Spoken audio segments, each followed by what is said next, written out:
Hello and welcome to your first lab. Today we're going to be talking about using a universal testing machine. We're going to be using the brand name one, JMU Splurge for you guys. So we have the Instron here. Now you can see we have our vice grips inside of this, which are going to be used for tensile testing. And then we can see up here at the top we have a 10 kilonewton load cell. If you did your pre-lab, you should know what this maximum load is in terms of a pound force as well. An important thing to keep in mind as we'll be testing our systems in both SI units, newtons, and also in English units, so pound force or PSI as well. Now, in order to use the Instron, there's a couple things we want to keep in mind. The first is that this machine does provide a significant amount of force, and so you want to make sure that we're following some safety procedures. Hopefully, the system should be set up for you, and so in terms of things that you need to change, you will be operating the vice grips in order to put your pieces in and to take them out. You should not have to touch anything else on this system. Now, we can see that our Instron is currently not on. This is seen by the fact that we have none of these lights on. If we zoom into our power pad, none of the lights are on for our system. So, how do we turn that on? Well, there's two things we need to make sure. The first is that the emergency stop is not depressed. You just twist it in order to release it. It might be pressed on. Just twist it to release it. The other is that there is a power button on the back right side. So, just around here is where we have our power button for our system. As you can see, now that we've powered our system on, you'll see on the control pad, all the lights start to flash and turn on, and our system is starting to power up. You're going to want to wait as the lights come on to see the frame standby button come on and stay on. I'll go ahead and pause the video for now. Now that the frame is ready, you can see that the red lights come on for frame standby, and we're ready to transition over. We're going to go ahead and open up the Blue Hill software package.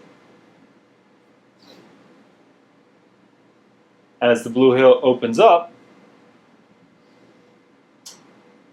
we'll hear a click from our system, and we'll be able to see on our control pad, and it is now that we have the frame ready in green.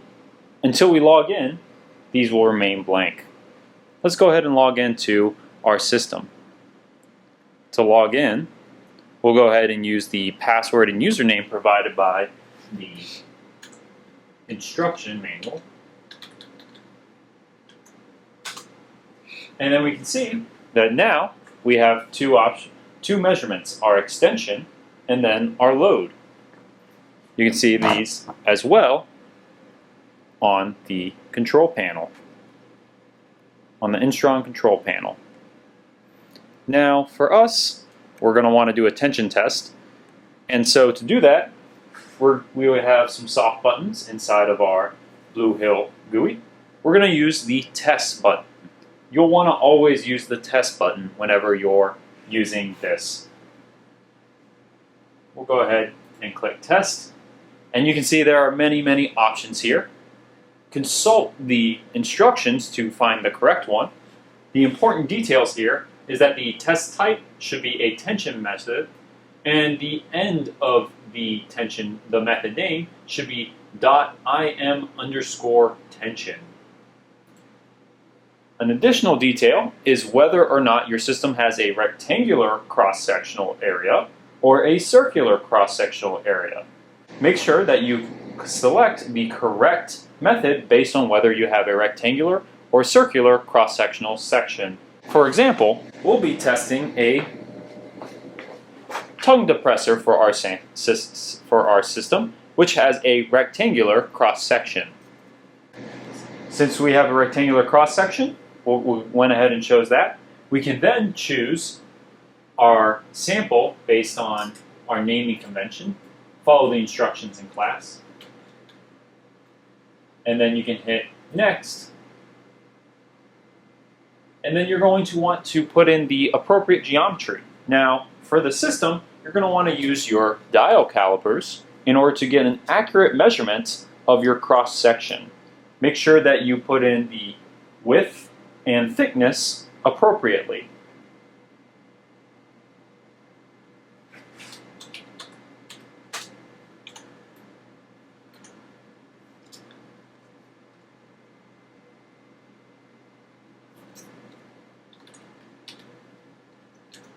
Lastly, for the length, go ahead and put in the 2 inches, which is just our default gauge length, and that should be the approximate distance between the bottom and the top of the vice grips.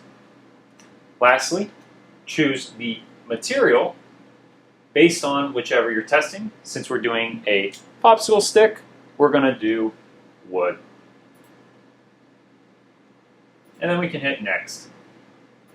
Make sure that you put in your team members' names in this box, and otherwise everything should be good to go. And we are now ready to load our specimen into the vice grips. Alright, we are now ready to load our specimen into the vice grips. The way we want to do this is by first putting our specimen in, and then we're going to use the top vice grips. We're going to use this handle and turn it. You're going to be able to see these grips come together. You're going to continue to bring them together until you can firmly grasp the specimen. You now see that the specimen is holding on by itself. Okay? Make sure that you do have this tight, but you don't want to over-tighten it, as over-tightening it will stress the specimen, will overstress the specimen, and then you'll create a weak spot inside the vice grips rather than between the vice grips. Now, if you notice, the next step that we want to do, now that we've loaded our specimen, is we want to now balance our load. In order to do that, we're going to use the soft key over here on the left-hand side.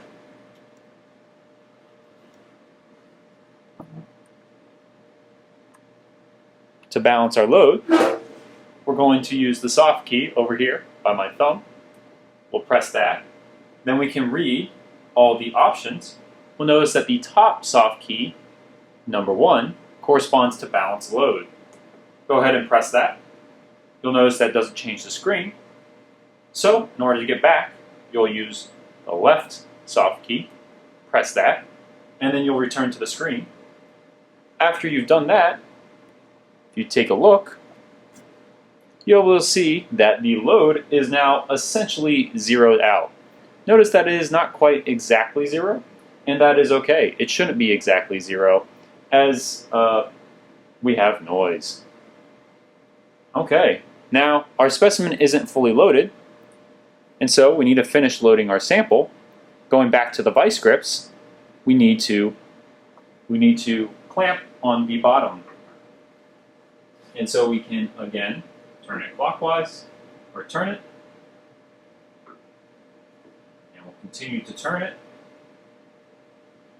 until we can feel that our specimen is firmly grasped.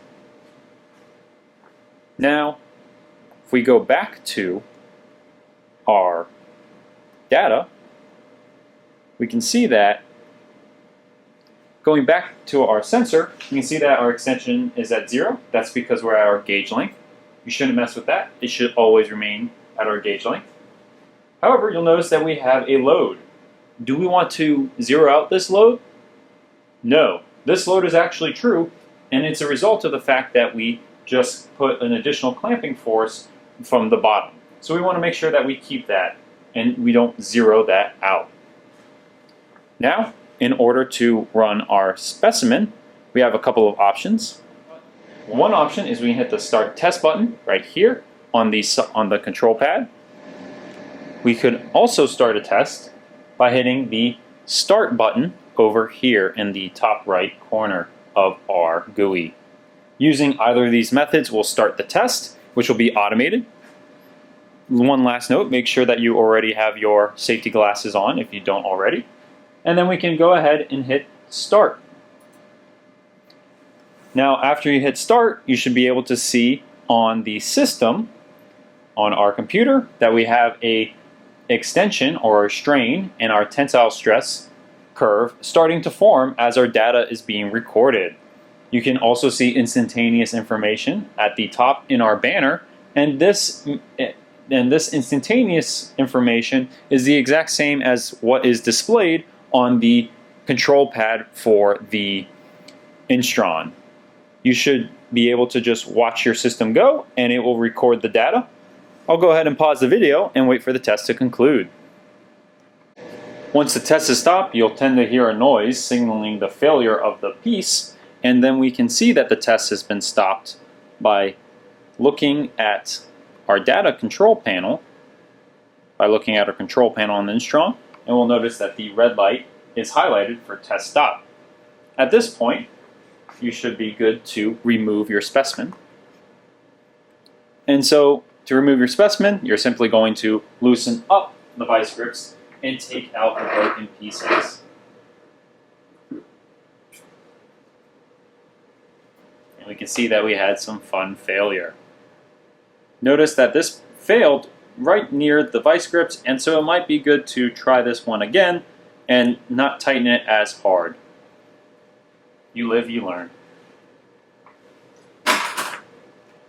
Now, we want to, as a last step before we can repeat our samples, we want to do a couple things. The first being that if we look at our control panel, we can see that our extension is at 0.6982 inches. This isn't zero, and so what we want to do is we want to return our system back to its initial condition.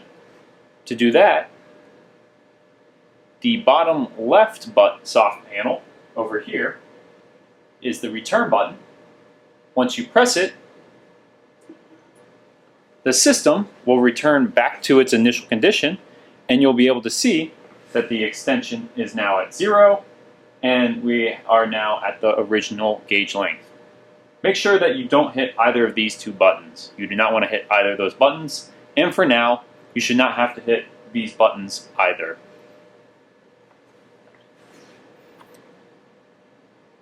With our Instron ready to go for our next specimen, we can now go back to our computer